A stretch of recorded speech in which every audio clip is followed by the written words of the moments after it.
Hello and welcome to Arnie's Short Stories. I hope you enjoy this story. I'm going to try and upload a new story each day. The Torn Ticket. The grand majestic cinema loomed like a sentinel of a forgotten epoch, its Art Deco curves bathed in the amber glow of neon lights. Inside, the air hummed with the aroma of buttered popcorn and the murmur of eager voices. Shadows danced across velvet curtains. Then tragedy struck. Tom Wilkins, the cinema's cherished usher, was discovered lifeless in Theatre 3, sprawled across a seat, a torn ticket stub gripped tightly in his pale hand.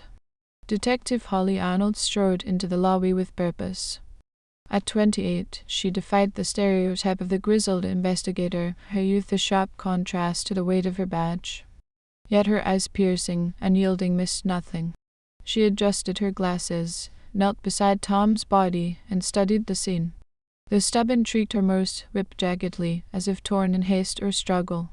Why this relic of admission? What story did it tell? The investigation begins.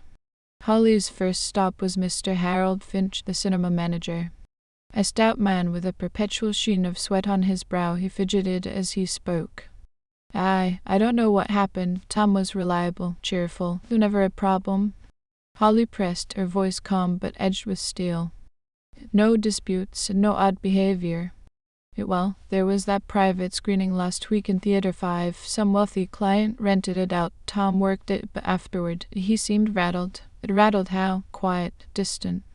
Finch's twitch worsened. Holly jotted a note and moved on.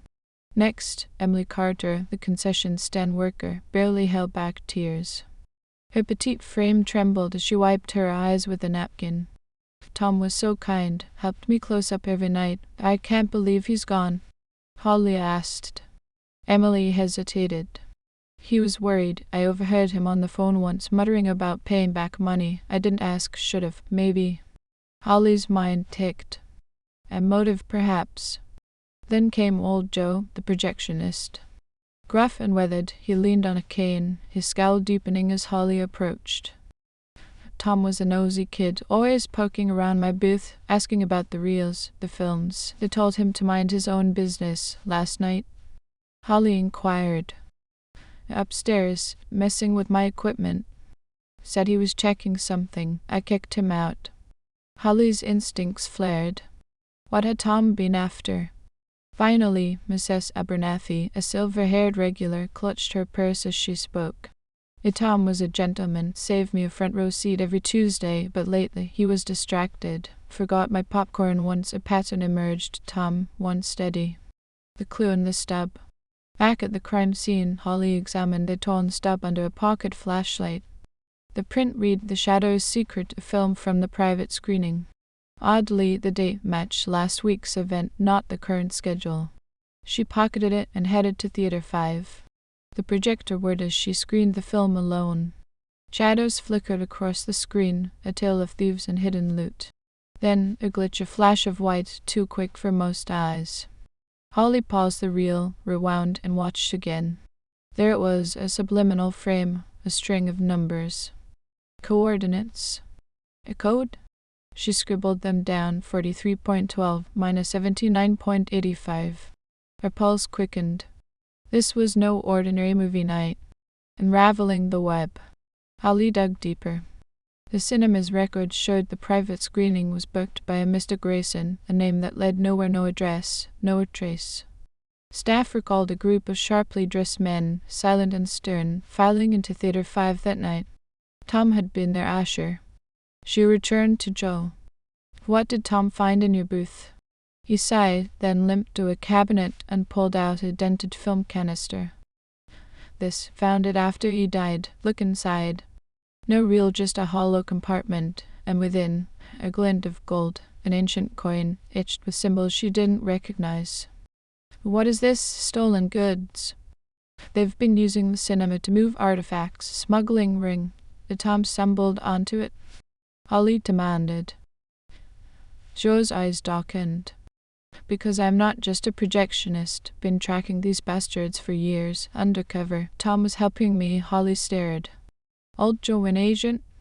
The twist jolted her, but pieces clicked into place. The trap. Holly and Joe devised a plan. She'll leak word through Emily, still unaware of the full truth that she'd found evidenced in Tom's locker. The smugglers would bite. They had to. That night the cinema was silent, save for the hum of anticipation. Holly waited in the projection booth, Joe at her side. Footsteps echoed below. 3 figures emerged, Finch, nervous and sweating, a tall man in a trench coat, likely Grayson, and, shockingly, Emily, her tearful facade replaced by cold resolve. Holly held up the coin, voice steady.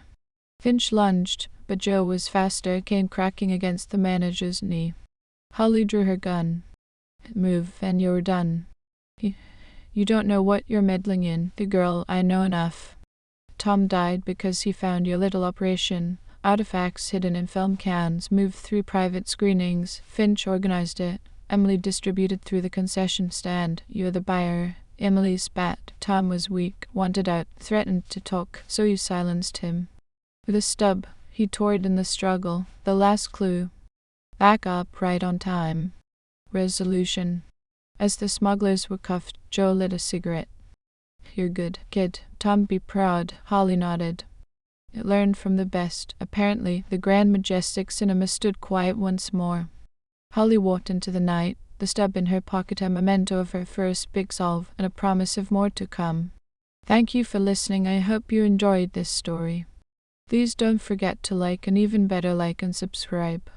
Thank you very much, and I hope you have had or have a great day.